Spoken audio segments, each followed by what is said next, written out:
So okay, we got her getting scared now. We find a scene, and I might be jumping way too far ahead, but I'm going to the point where, at this point, we have Famke Janssen, who is now being electrocuted because this is more Scooby-Dooing happens. They don't know how to sit in a room and just fucking stay together.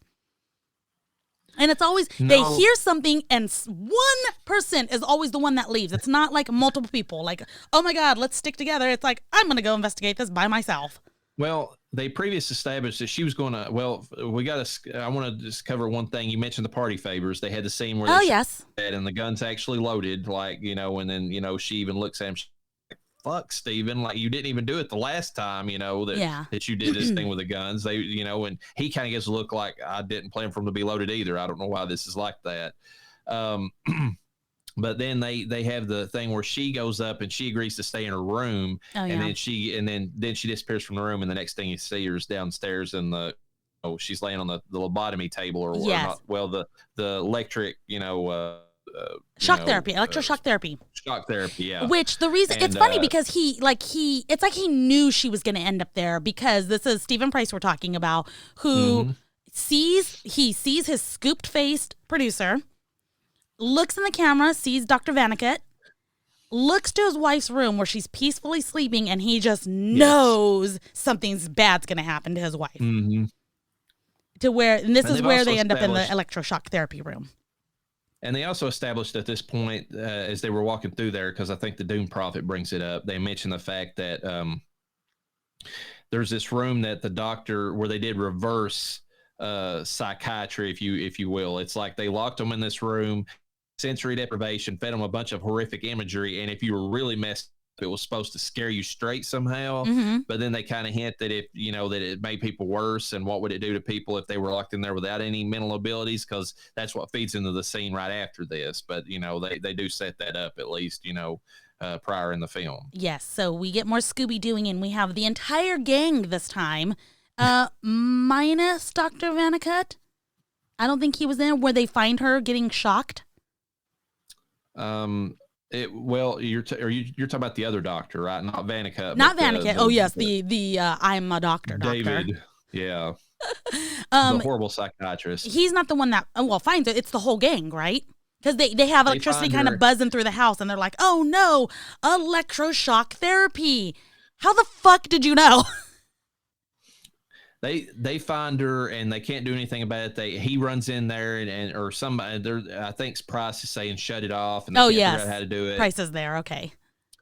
And they eventually shut it off, and then the doctor comes in there just long enough to pronounce her dead. That's literally all he's there for. Yes. That's all he's really good for. And then I kind of lost track of what happened after this because I don't want to jump too far ahead because the doctor and the doctor end up in a separate room. But I feel like there's something in between I'm missing before that happening because I know they start separating again. So right after that, they leave. I don't remember at this point why Steven is separated. I think he's like going to look for something, and I can't remember the reason why. He separates for the rest of the group. The doctor, the psychiatrist, follows him, pushes him into the room where the deprivation chamber's at, locks the door, and then shuts it up, and then activates it. And wait. I know what happens. Level. I know what happens because that's not what happened. The doctor loses his shit.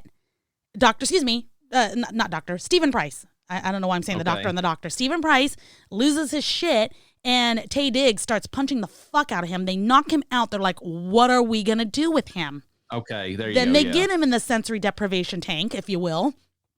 Jug, I don't know. Silo. And the doctor decides he's going to stay with him alone, which was very suspicious immediately because there is some shit going on. No, maybe he feels comfortable because he thinks that he's behind what's going on. Well, he tries to play it off as if he's there because he's the psychiatrist. And he's going to take care of Steven's delusion, whatever, his, mania that he's currently going through. But then, of course, we get the scene later, which is one of the standout parts of the film to me, where he, brings Famke Janssen's character back to life. Because he like used atropine or something like that to cause her to look like she was, didn't have a pulse. Yeah. And he gives her the antidote to that and brings her back out of it. But where did he stick that antidote? Looked like he stuck it in her vagina. He probably did, because he was getting very close down there. Looked like, and that's something that needs to be brought up. Like, he's almost like, while she's knocked out, he almost is like doing necrophilia. I was just gonna say necrophilia. Yeah, he was very much enjoying her still body. Yeah, like he was enjoying the fact that she could not do anything about it. I mean, setting up the fact that the character is completely like morally reprehensible. Like, I mean, even though she's a terrible person, like that was clearly not her consent. I mean, at the time she was, knocked out, and and he's just sitting there and he's kissing all of her body, and then he does, like you said, it looks like he injects her down there of all places, but then he brings her back, and of course, and Steven's locked up, and he's having all these weird, like, visions now, seeing Vanna Cut inside the cell with him. Yeah, which was pretty cool visuals.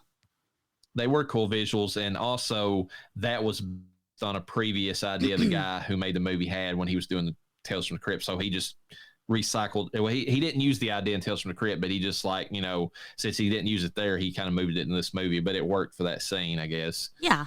And but the interesting thing about the scene where the doctor brings her back to life that I like, it reveals the twist in the movie that he's been working with her, but she turns around and betrays him at that point. Oh yeah, and she does. Shows that she's completely bloodthirsty and she does not give a fuck who dies. So that establishes her, persona a little bit more in that scene. Yes, and at this point she's trying to frame her husband for killing Doctor. Yes. Give me the next. and so that way she can kind of make it look more realistic of what's going on. She hasn't even made her debut yet. She's trying to figure out a way that she's gonna kind of come back to life, technically. Yeah, because they all thought she was dead, so she was trying to, she's trying to figure out a way to pin it on Steven, and simplest solution is the best, and she does it that way. She literally just covers herself in the blood and acts like she came to and found found Doctor, and like, when he was covered in blood, and Steven was the one that obviously killed him. But I forget. She also, there's one other thing. She covers Steven in his blood. Yes, she does. Because she goes to that vat, finds Steven completely out of it because now his brain's addled. And whenever she lays him down and she just covers him in that blood or whatever. Yes, because we know that. She's the one who gets him out of the tank. Just so, we're kind of clear on what is happening. All of this while more Scooby-Dooing is still happening. Because they're still trying to find the way out. Like the entire movie, that's all they're doing. Things are ramping up. People are dying. And they've got to find a way out of this place now. So. Yes. And can I just cut back to not one person gives a shit about the Halloween Horror Nights display that you mentioned. Nope. Like, nobody questions it. Is this fake? Is this real? Was this part of the asylum? None of these things look human and or realistic in terms of animals. And they're not even really frightened by it. They're kind of just more like, ew. And then they move on. Like, no one. Yeah. Chris Kattan is the only one that gives it any lip service, and he's literally he gives it like, ugh. Yeah. He just kind of gives it like a shiver and like walks past it. That's it. Yeah, well, I remember this from when Grandpappy used to run this place. That's what it was. I mean, just like he said of the glass ceiling, which, by the way, that glass ceiling was pretty cool. It looks like a bunch of crazy people screaming at you, which is a scene in the beginning of the film. Where you kind of see people screaming at the top and everything, and the doctor just not giving a shit. Like, you don't care that your patients are up there like fucking going ass wild. Okay, go off. But that was a cool glass, however they built that or whatever, however they did that. It looked really cool. But he did throw in, it used to scare me, but it doesn't anymore. Like, what, huh? Like, I don't know. I didn't understand his character. I know what he was there for, but kill him or get him out of here. True, yeah. We're sick of this shit. Scooby-Dooing is going on. We get Ellie Larder, and again, cut me off if I am getting out of, just any out of timeline here. But She goes off. She's mad. I forget what she's mad about, but she's got a gun, and she comes across Vincent Price Jr. Mm-hmm. He is frazzled from shit, and he's asking for help. He's like reaching out and asking for help, and she unloads on him. Yes. She thinks she hears someone crying for help. She's like, keep crying, I'll come to you. And she's hearing a woman's voice. I can't tell if it was a sexting bitch face or if it was Famke. I think that she was looking for sexting bitch face at the point. Brigitte Wilson. I think they were still looking for her because I still couldn't find her. She thought that she heard her down there and was frazzled from all the stuff that was going on at the time while she was doing that. And I'm going to be honest with you. This is the point in the movie where I always just kind of tune out for a few minutes because it's a lot of just, meandering through, basement. That's literally all it is for for maybe even 10 minutes or something. And can you remind me, was it Stephen Price that had found sexting bitch face? Found her kind of like on display, her body? He is the one that finds her right after he turns around, after he's thrown Famke Janssen through the door. She's kind of, I think he's like on the, she's been absorbed by the darkness, and he turns to the side, and then he's like shocked because he sees, Brigitte Wilson's like just on display in one of the display cabinets that they've never looked at as they've been passing through this section the entire time. So that was after this scene that I'm mentioning where she sees Stephen Price. He's asking for help. She unloads bullets on him. She runs past him to, no. The guys come. They find her, had shot him. They're like, fuck Stephen Price. Let's go. And then Taye Diggs does the whole, which is kind of now, funny, given the Me Too and, the feminist movement and all that. But he's doing like, calm down, baby girl. It's fine. It's fine, baby girl. Like he does that whole scene where he's like, and he says those words to her. And I'm just laughing. I'm like, that's not aged well. Yeah, you can't do that now. But they walk away from him. We see hot mama Famke come through, revelating that she never loved her husband. She's only loved his money. She monologues with the best of them in this scene. She tells him just like a Scooby-Doo villain, she tells him every single thing that she planned on doing, Yes. To everyone's horror and surprise, big shocker, everyone, he's actually alive because he is Stephen fucking Price. And if anyone knows that. Yes, and if anybody knows how to do theatrics, it is him who has I couldn't tell if he had like a fake chest on that gave the illusion of being shot, or if he just had a protective vest on that prevented him from... He had a protective vest, but he had built squibs into it to where actually blood came out of them. Okay. So yes. So he did a good job. He is choking the fuck out of his wife. This is now the scene where Reverend had mentioned where he does throw her into the darkness room. To his credit, he did try to save her because he saw the darkness coming and he's like, you need to get up right fucking now. Unfortunately, they are the perfect example of codependency. Once she gets in that room, he realizes he's like, I can't live without you, and like, even though I just tried to kill you. Well, they're fucking perfect for each other. I'm telling you, that is how they both get off, by trying to murder each other. I honestly think the way that this movie, hints at, they throw these parties on the regs just so that they can have, it's like a weird foreplay between the two of them. They try to get somebody at the party to kill the other person, and then whenever it's all theatrical, when it's done, they just have wild, crazy sex that night. And then she goes and spends his money. Yeah. And he has lots of it, ladies. He has lots of it. He's very good at what he does, okay? Yes. Both in and out of bed and on screen and off screen, okay?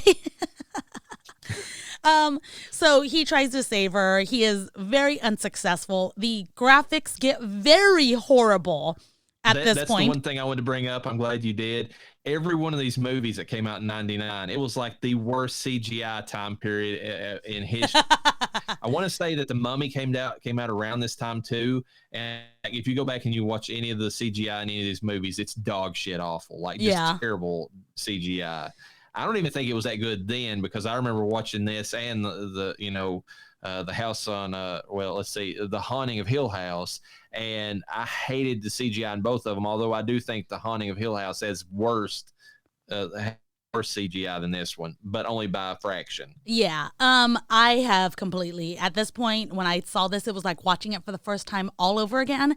So I can only think that back then, one of two things was going on. Either I forgot about it because I don't have a great memory, or I was actually scared and covered my eyes, because the jump scares are decent in this film.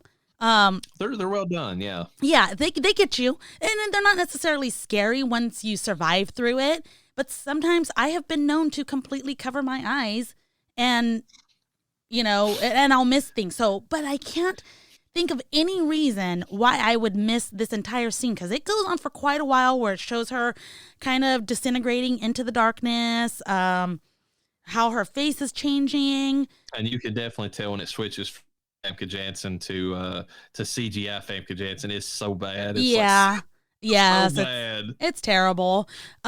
The doctor. It's the equivalent of back in the 80s, whenever they used to do those mannequins for people, whenever they would throw when you were thrown off of a building and you could tell it was a mannequin. Oh yeah, it was just flailing arms and flopping, and that's the CGI equivalent of that. Stephen Price realizes he needs to GTFO. He sees the disembodied, if you will, body of a sexting bitch face, which is.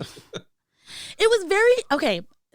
It was an episode of Tales from the Crypt. You may or may not recall, and excuse me.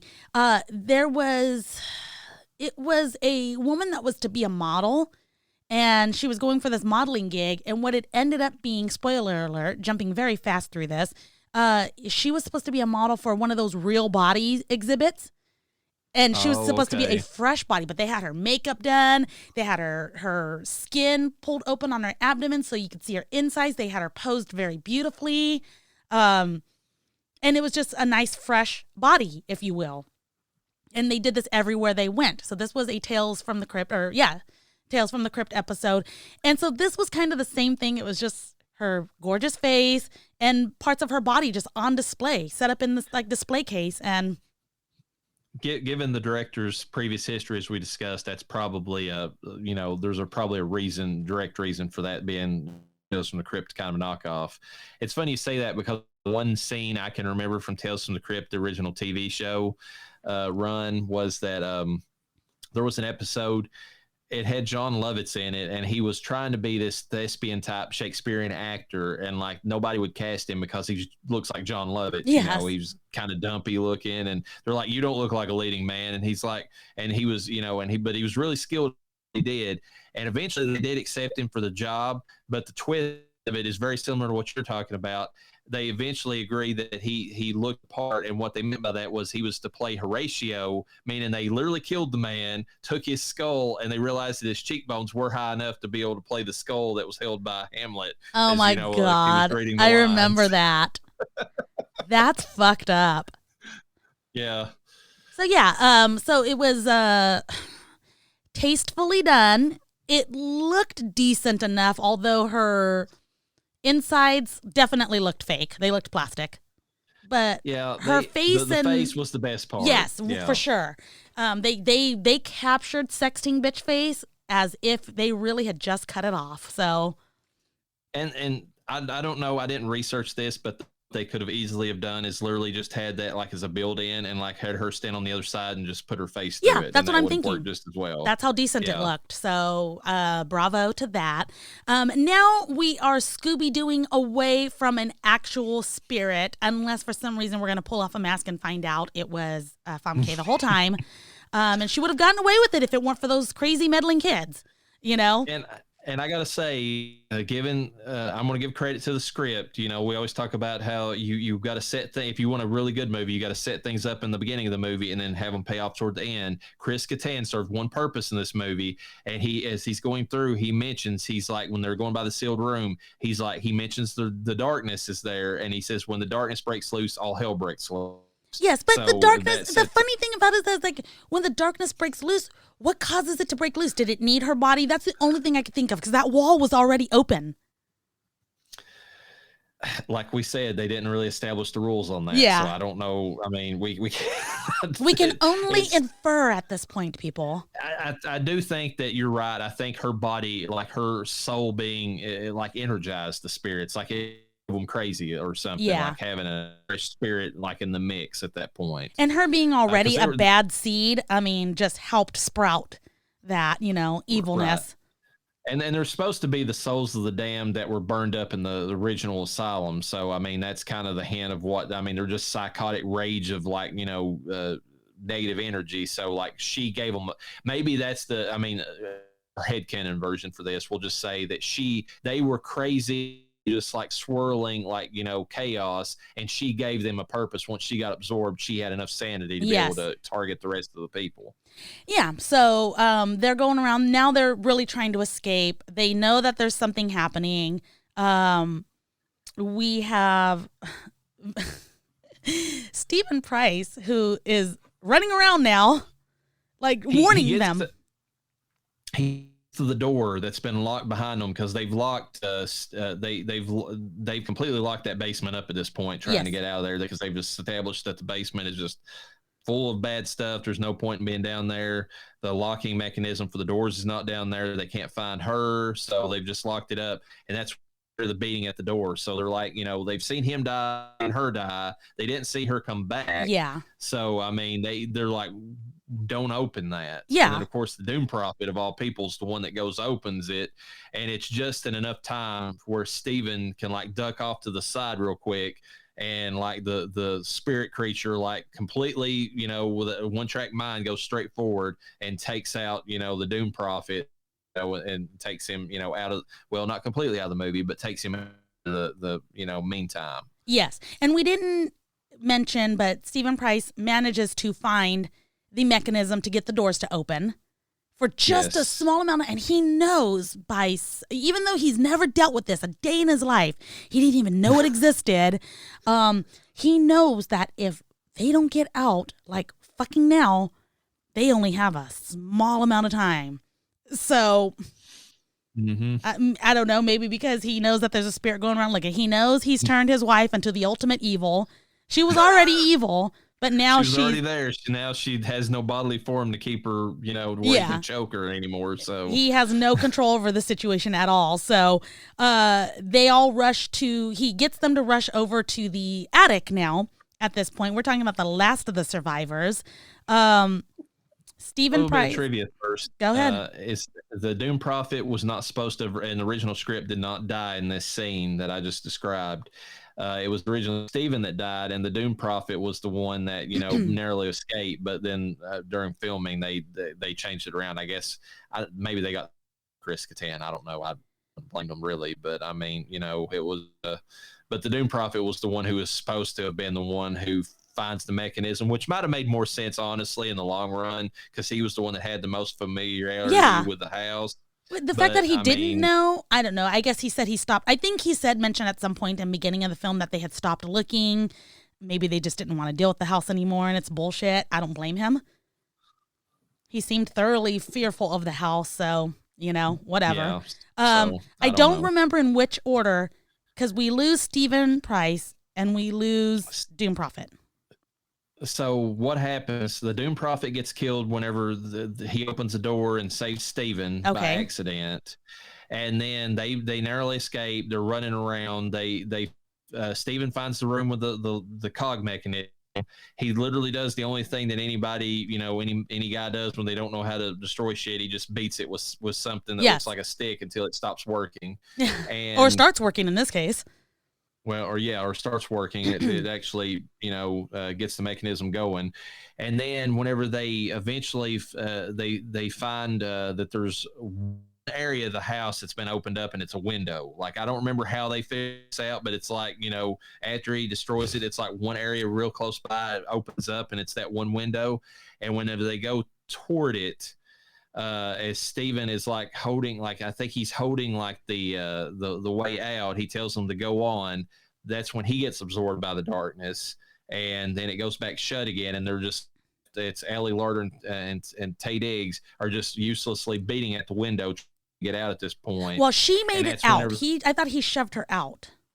Wait a minute. Yeah, she gets out. He's sitting there. He's stuck on the other side. Looks like he's going to have the fate of all black guys in horror movies.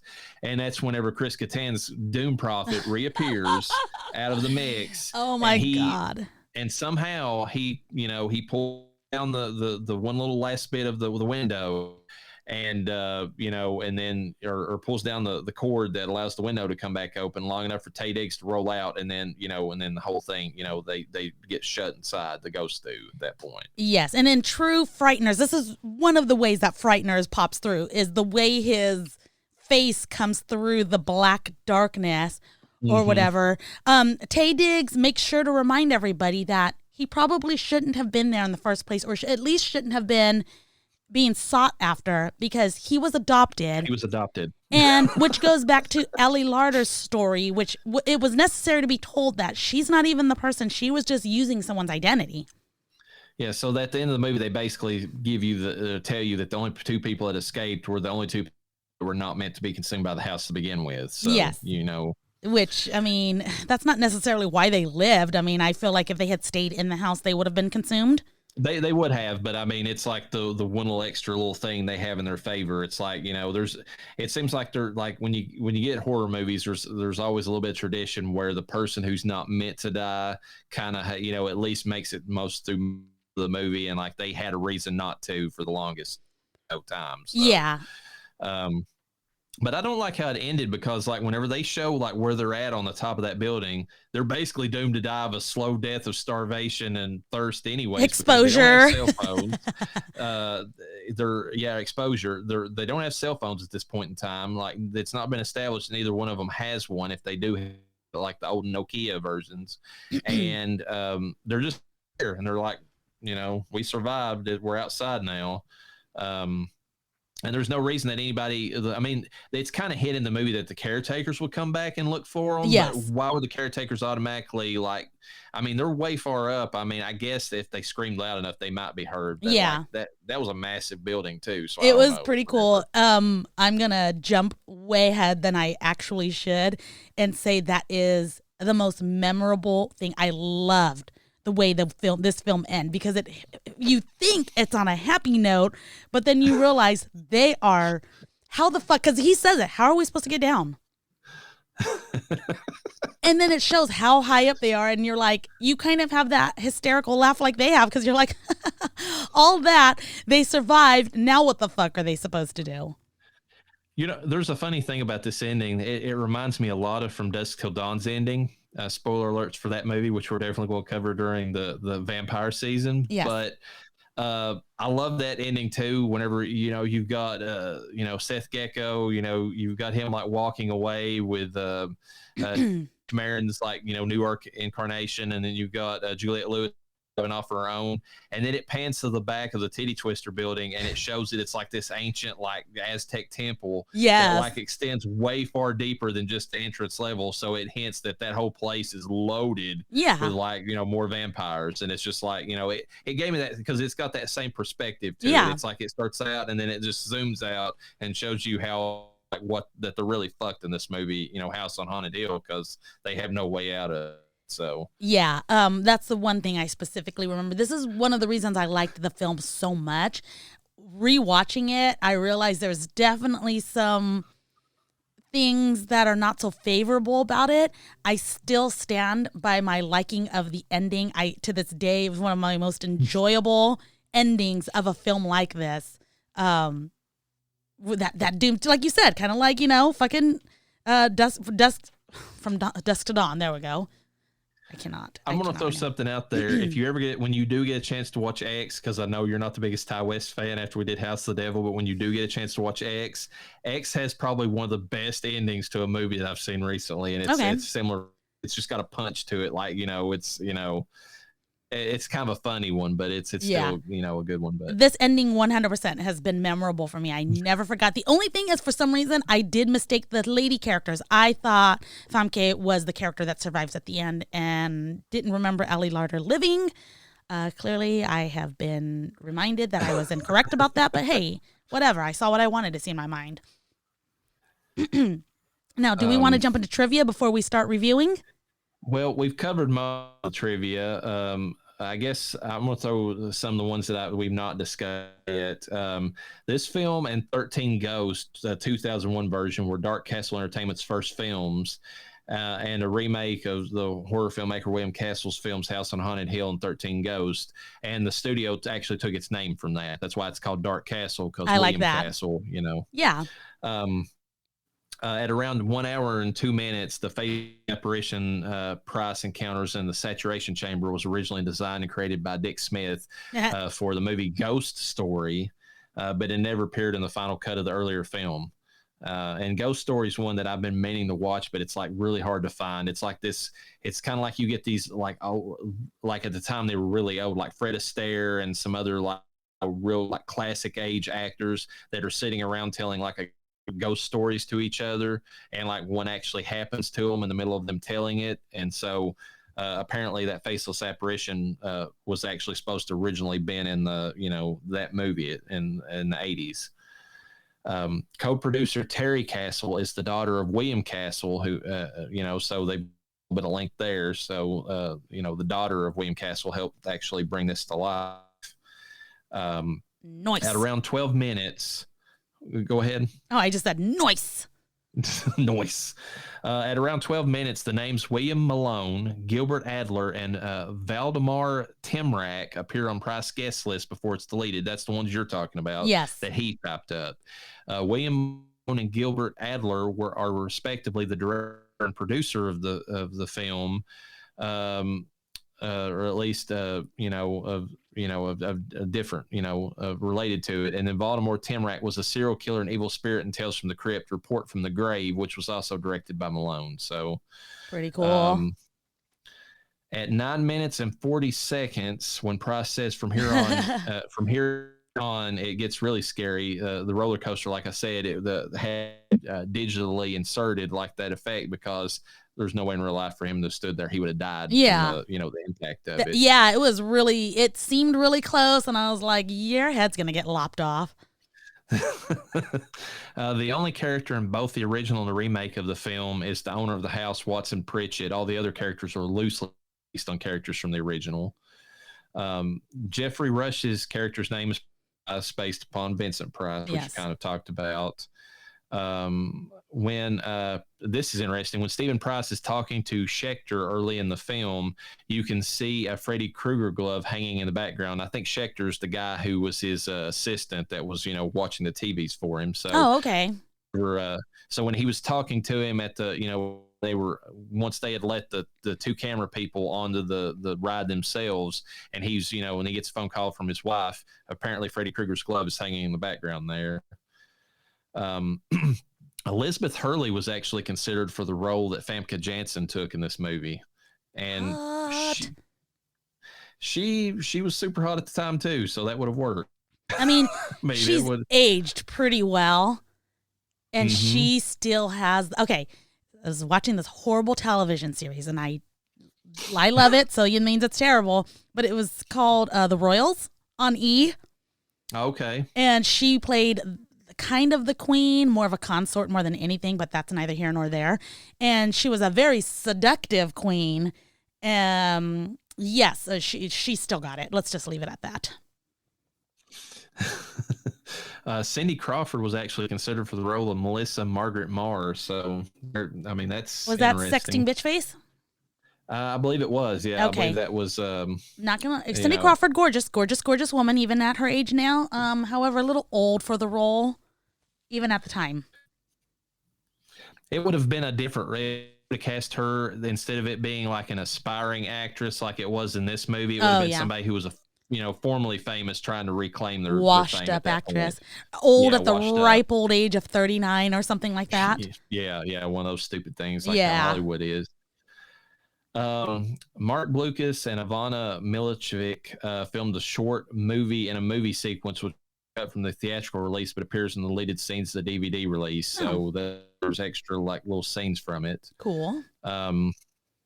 The people who made this movie had several episodes from Tales from the Crypt, like we've mentioned before. Report from the Grave and Only Skin Deep were some of the episodes they were involved in. Which Only Skin Deep, that almost sounds like the name of the one that you And I just wonder if. Oh, I wonder if that was it. You know what? I'll Google it if you want to continue. Okay. In the original script, Melissa Marr, Brigitte Wilson had more dialogue than she did in the final script. In the final script, some of her lines actually went to Ali Larter. So that's the reason she's kind of like less in the movie than she was originally. William Malone wrote over 20% of the film's final screenplay, although he ultimately didn't get a writing credit for it. Chris Kattan improvised some of his more comical moments in the film, as he was encouraged to do so by the director. Warner Brothers and Dark Castle Entertainment, and an homage to the marketing gimmicks of William Castle films, promoted this film by providing movie theaters with scratch-off tickets that would be given to movie patrons. The scratch-off ticket would give each movie patron a chance to win prize money, just like the characters in the movie. Yeah. The cash prizes totaled $1 million, and this includes rentals from Blockbuster Video. Warner had intended to continue featuring such gimmicks for any further William Castle remakes, and 13 Ghosts was supposed to be released in 3D to continue the trend, but they abandoned those ideas. Despite the fact that this was filmed in the standard spherical format, filmed in Panavision, is listed in the end credits. The director was of the original film, which is what prompted him to direct the remake. And a spinning saw blade that was held in front of the camera lens to achieve the look of the fluttering hallucinatory sequences that Price experiences in the saturation chamber. Oh, so that's they pretty literally cool. just go like had a saw blade, like wicking by the camera to kind of make it look like it was spinning up the room was. That's pretty cool. Skin Deep, only Skin Deep, which is the Tales from the Crypt episode you were talking about. It is not the one I was talking about. This one is described as a violent, hot-tempered man goes to a Halloween party hosted by his ex-wife, where he meets a mysterious but beautiful masked woman who needs more help than he does. And oh my God, this masked woman looks creepy as fuck. And I guess they had a comic of it too. And I mean, the comic, it just looks like a fucking woman with a zombie face. But anyways. Okay. So no, it's not the episode. I will find out what that episode was, and maybe we'll have to talk about it in the future, because that one, it was very memorable for me to remember that shit. I mean, I didn't watch a lot of Tales from the Crypt because it scared me, honestly. It was pretty good for the time. I mean, I'll be honest with you. Whenever I heard the music coming on, I got to the Crypt Keeper, I usually just turned the episodes off when I hate to be there about it, but I really did. Like, I mean, a lot of times, and also because I didn't want to get, a lot of times those scenes had a lot of sex or tits hanging out, and I didn't want, my mom to throw me in the, under the, bridge, because, it was like, shouldn't be watching that crap. My parents would have killed me. So. But, I think this it's an interesting thing. I mean, to me, this is a definite improvement over the original. There's no way, shape, or form about it. I mean, it definitely is, and it goes along to the point. Like, what I was thinking about is that instead of remaking movies that were all the time, that were like already hits in their time, I mean, which I guess this one was, but I mean, just making like the bigger hits all the time, like taking Stephen King's It and remaking it over and over again, which they're talking about doing a prequel now, if you didn't know that, to Stephen King's It. It's not based on anything that he's written. It's just they're continuing the story, but it's about Pennywise back in like the 30s or some kind of bullshit. So I'm not gonna lie and say that I'm not interested. I just kind of wish they would stop. Yeah, I'm kind of the same way. But I'm afraid of them giving some kind of redemption story. Well, they're going to do something that's going to be fucking awful to make it, my biggest thing is, instead of taking movies that were, that are cult classics that, a lot of people love, like, they should never go. I mean, well, I probably shouldn't say never, but like John Carpenter's The Thing is a remake of a previous movie that was little, not known, out there, and it's almost perfect. I mean, by most horror fans, definitions, like it's the peak of like the prosthetic, makeup effects.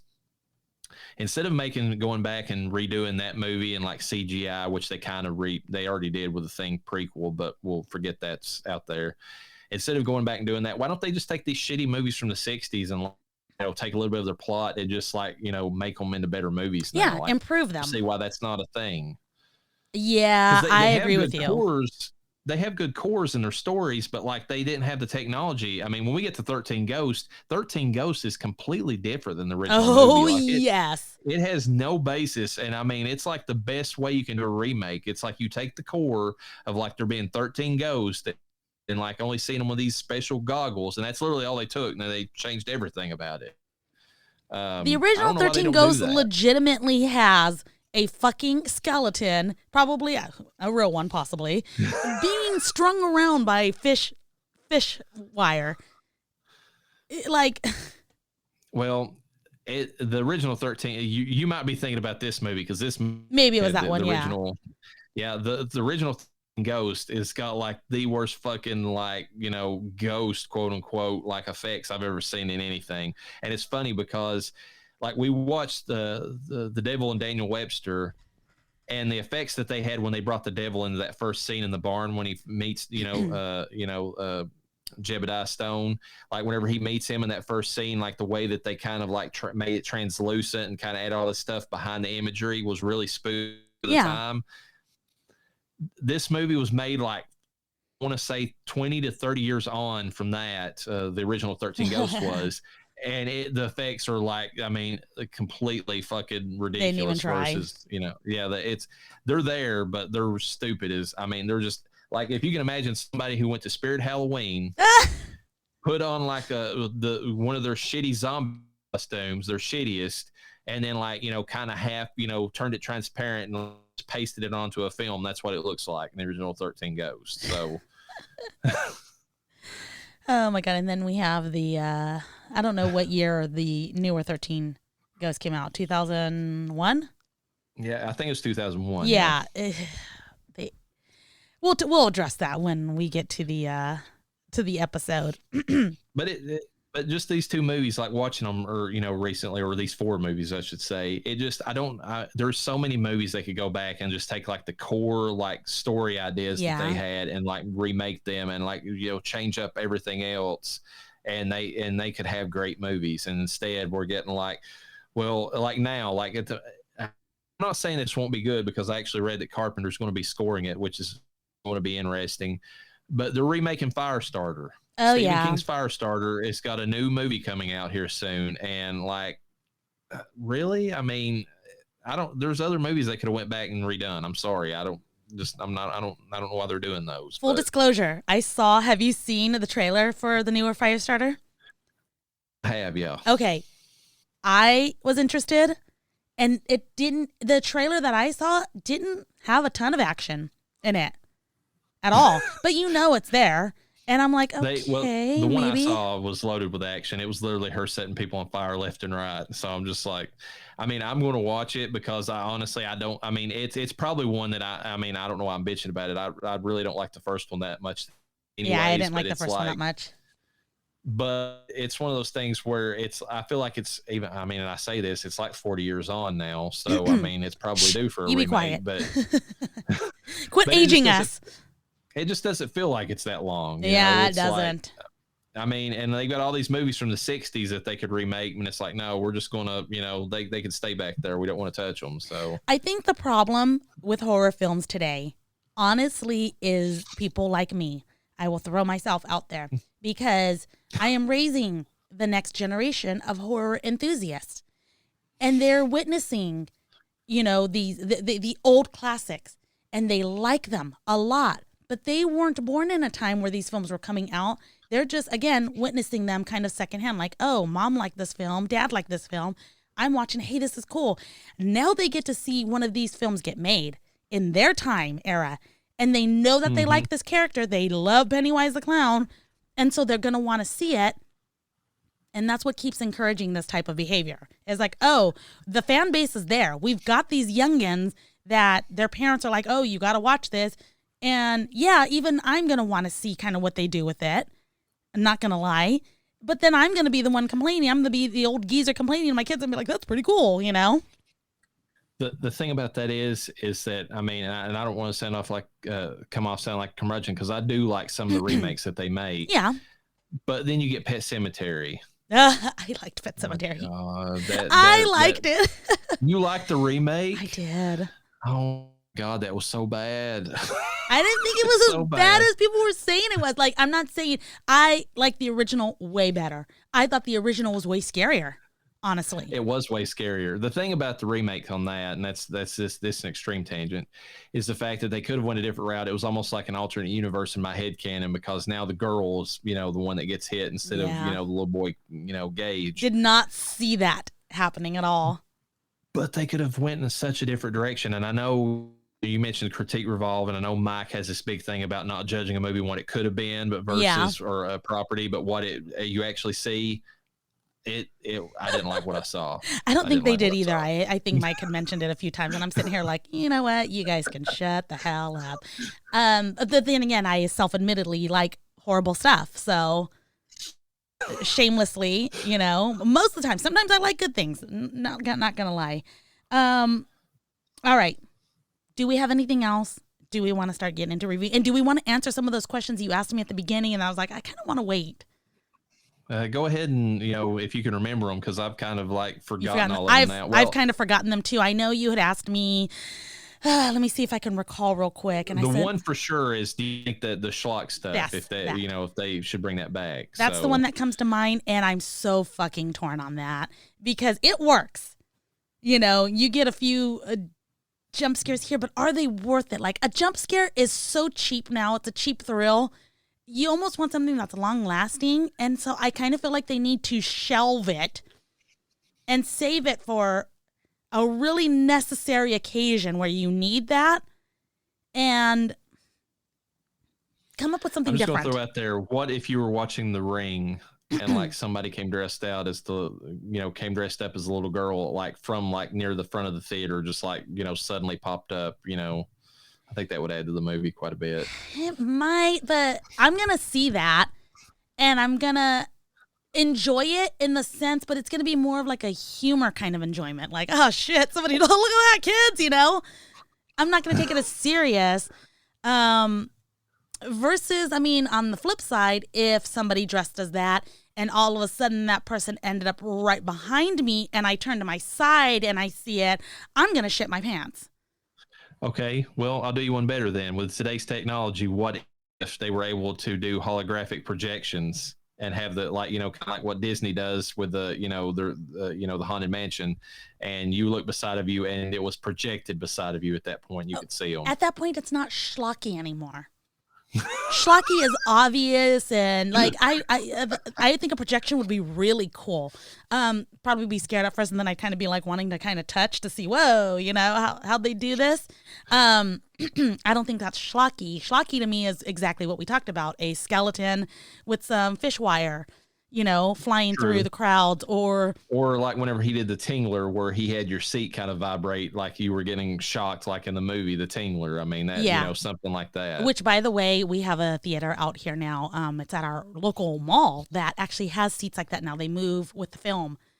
The D-Box stuff, yeah. Yeah, so really I've cool. never, I've seen that before, at theme parks and things like that, but never an actual movie theater where the whole movie was like that. I'm bound to throw up. But anyways, moving on, I think schlockiness does kind of need to be shelved for a little bit. I really feel, okay, Pet Sematary, the new one, for instance, a lot of scenes where the cat jumped out of nowhere, loud cat noises, things like that. That was schlocky. They did it one too many times in Pet Sematary, but once or twice really was necessary. Well, I'm not talking about, I'm not really, meaning in the movies, because they're going to do that shit in the movies regardless. Oh, but you mean outside of... Yeah, like you're in the theater and the theater does it, like you're sitting. No, in the theater, I don't want it to go away. I've never actually experienced it, so I want to experience it at least once. That's what I'm saying. I would bring this back because it's not out there, and I would just like to see something like this one time. I think it would add to the experience. Yeah. Because really, if you're going to a movie theater nowadays with all the streaming options, why not do something like this? Yeah, get the people back in the theaters. They're all struggling, Yeah. It's not like you're... if you can watch it at home, you're missing all that stuff anyways. But if you can add the extra little, thing to make the memory, the theatrical experience memory just a little bit stronger, then, go ahead and do it. I say. But. Yeah. No, outside in films, it needs to stop because they still have it. I do remember another question that I was going to ask, and you had me table it. do you think this was at least the original was a ripoff of The Haunting of Hill House? Yeah. Yeah, I do. I mean, maybe not so much a ripoff, but definitely inspired by. Actually, no, fuck it. It's a ripoff. It's a ripoff. It's a ripoff, 100%. I mean, even if we look at, and well, now that starts to bring us to, what about 13 Ghosts? Is that a ripoff of these films or inspired by? At minimum, it's inspired by. Yeah, I mean, I mean, 13 Ghosts is kind of an interesting story, and we'll get into that. I don't know where he came up with that one from, but I'm sure, but I mean, the fact that he admits to reading Shirley Jackson's novel and then coming up with the idea for the script for this. Yeah. It's a ripoff. And just for reference, 13 Ghosts, the 1960 film. Yeah. 1 year after House on Haunted Hill.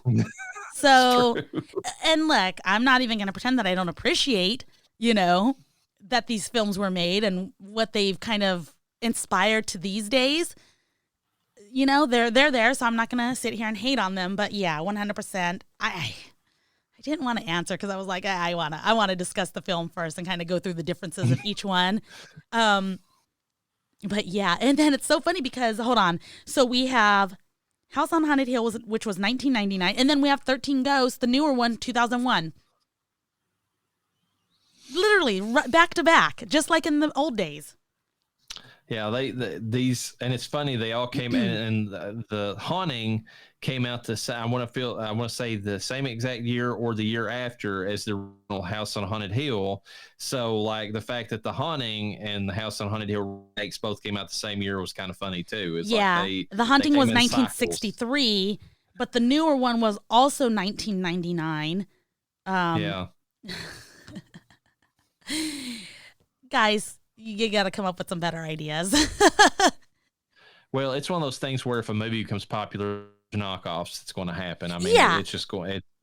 Like when Jaws came out, there was like a million, shark or octopus or whatever attacking people, type movies that came out around that time period. And it's just it's whatever makes the most money. There's a bunch of copycats. You know what? And look at it here. Here's what I'll throw out too. If you're going to bring back a haunting movie of sorts, like in this case, we're talking about 3 movies back to back in the 50s and 60s, as well as the 90s and 2000s, okay? Early 2000s, I should say.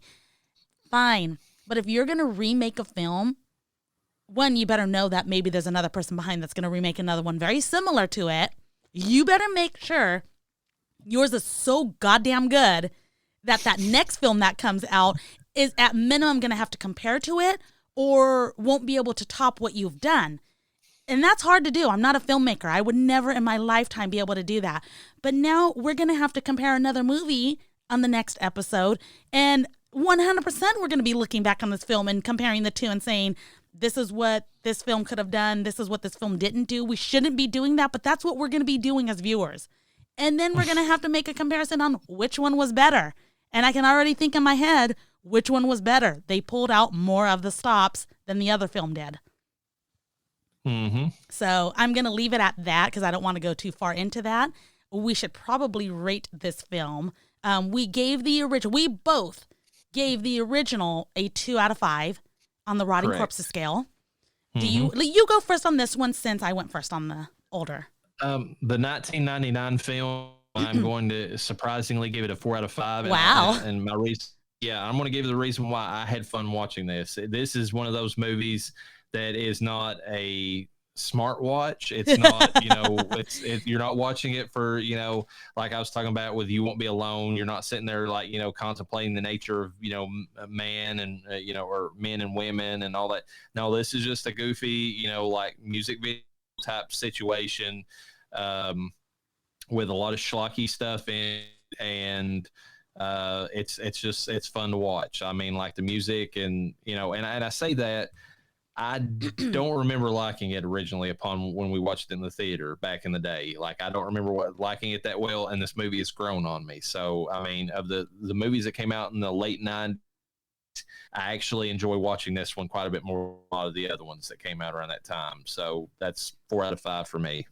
Well, I'm going to surprise you and give this one a 3 out of 5. that doesn't surprise me because I kind of felt like you were going that way with all your negatives because you usually don't like Yeah. bash on a movie as much as you did with this one. So, Because I loved this film when it first came out. I thought it was great. And that's because I probably missed a lot of it from closing my eyes. And that's, I don't know, a film that'll make me close my eyes is pretty fucking fun. I'm going to create some scary shit in my head. I've mentioned that a few times. This time I watched it completely and I was like, I missed a lot of this stuff. I did not like the music at all. I very much, and I never noticed music in films, but I thought some of it was, it was fun music in the terms of it was very Halloween soundtrack, you know, type of music. It sounded cheesy. Some of it was a little loud in certain areas. It had that, like I said, it had the MTV vibe. I mean, it really did. Yeah. It was just like, grunge, like horror-esque music playing in the background. It wasn't anything classical or anything like that. Well, there was some classic pipe organ music, which was really, really cheesy, haunted housey. Not a great fit, but it, like, I don't know. Again, super loud. I'm like, okay, whoa, a little obvious there. And that's the thing for our listeners. Anytime that there's a score that really stands out, like, of course, Beetlejuice will, I'll be happy to discuss it. But if it just doesn't stand out, like, I don't have a lot to say about it, then like these two movies, the main theme and the original one is the only thing that stood out. The music, they were like rolling up to the main house. And then in this one, it's the same thing, except it was an IP in this case. It was, they took an established artist, Marilyn Manson, singing a remake song, which is funny. It's a remake with a remake song is like its basis, but I mean, he took that, classic song, remade it into the kind of that creepier version, and it's what stood out about this as far as the soundtrack goes to me. Nothing else really did. Yeah, this one tried to keep the momentum of the last film where kind of in the beginning they had the spooky sounds, the chains, the moans, but it was really loud. It's I mentioned already, it showed up out of nowhere and then just music just stopped. Somebody hit pause on the soundtrack and then it was just done, and it was really horribly done. So I did not like the soundtrack behind this film too much. Yes, the Marilyn Manson being the exception. A lot of things, obviously, I did not like the effects in the film. The storyline, no one had like a cohesive storyline, really. In fact, some people didn't have a storyline at all. They were just there. They were just characters in a film. Yeah, I mean, we discussed in the trivia, but Brigitte Wilson's character lost a lot of her personalization in the movie. Ali Larter was the only one who really had like any kind of an arc in the movie. Yeah, which she's the main character. Taye Diggs really didn't either, to be honest with you. I mean, like, if you go back and look at like where he started and where he ended up, like, he didn't really evolve as a character one way or shape or form. It was he was just kind of the same person throughout. Yeah, they did kind of a piss poor job with that. So really, what saves this movie for me is the ending. And you didn't even like the ending as much as I did. For me, the ending was everything. A movie that ends that good and that memorable, I have to give it some kind of credit. Because, yeah, it might have been stupid, but it really brought something out at me in the end every time I've watched it. Again, was never able to forget the ending other than the fact that I swapped two characters. So yeah, that's what makes it, that's what brings it up to a 3, because otherwise it probably would have been a 2 for me. And see, I think it's the unfair comparison to, just like I said, From Dusk Till Dawn, because that scene where it just flips around, shows that Aztec temple, and then it starts playing Dark Nights, that music with it was perfect. Like, I mean, and then like so good. This one just, they were on top of the roof and it just kind of cuts away, and I think plays some more Marilyn Manson, and I'm just kind of like, whatever. It's what it is. Yeah. So I don't know. Definitely a film you have to watch. I mean, I would still recommend The Old and the New. Nothing like one of these classics. Sometimes, it might not be the greatest to watch. We're not giving it the best review, but you really should. You really should take the time to see the two and make your own kind of judgment or critique on it, on what you think of it. We're just two individuals that have our own thoughts on it. I would recommend the original with the riff tracks. Oh, 100%. I really would. It's hilarious. Hey, and in the vampire season, I have to say I definitely recommend the riff tracks version of Twilight. I've never watched Twilight. I have watched Twilight with riff tracks, and I cannot think of any other way. That's probably, I don't know if you're going to make me cover that, but if we do, that's the only way I'm going to watch it. So I'm not going to make you watch Twilight, but yeah, we could watch one of the Twilight riff tracks. That was so fucking funny. I had the best time, and I don't know why I don't watch more riff tracks, but I must have been sick in bed or something like I should be today.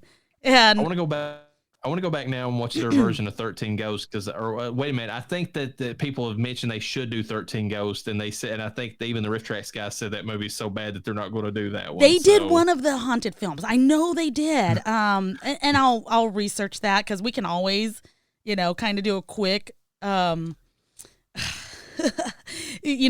quick review of that.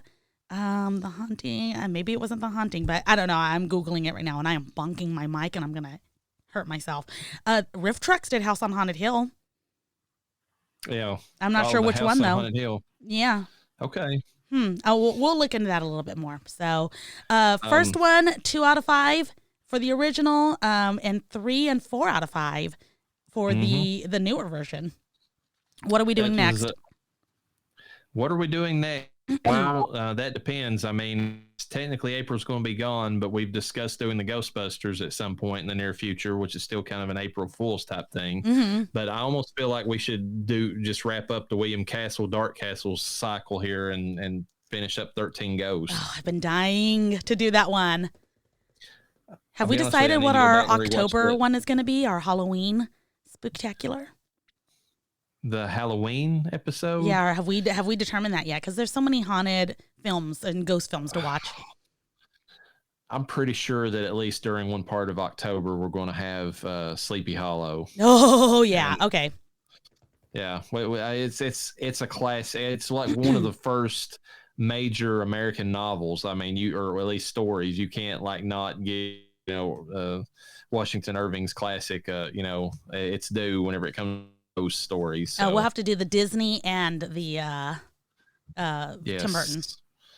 The Burton version and the Disney version for sure. And then there was another movie I had in mind, but I'd have to go back and think about it because it just made sense for one of the movies I thought about, and I might have to do this is the Bees because I think we're going to have so many options for Halloween. Is Lady in White. Okay. It's a it's not a very well known, and it might have been like a TV movie, but it's like it was in the 80s, and it's like a classic ghost story of this kid sees this ghost girl and he has to solve her murder. So I think that would be a good one to 1988 cover. Yeah.